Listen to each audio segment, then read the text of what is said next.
Ever wonder what makes your computer tick? Join us on a fun adventure to understand the brain behind the machine. Imagine your computer is a bustling castle, full of tiny, energetic residents called apps. They all want to draw, play games, or send messages. But who keeps everything organized?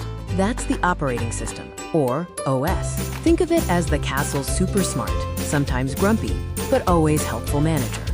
When a drawing app wants to find colors or a game character needs to run super fast, they ask the OS for help.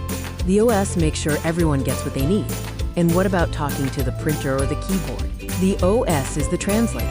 It helps the computer speak to all its funny robot friends, the hardware. The OS also acts like a super strong guard, protecting the castle from any sneaky bad guys or pesky viruses trying to sneak in. It keeps your computer safe. Thanks to the amazing OS, you, the happy user, can easily draw, play, and work without a single worry. It makes everything smooth and simple. So the operating system is the unsung hero of your computer, quietly making sure everything runs perfectly so you can have fun and get things done.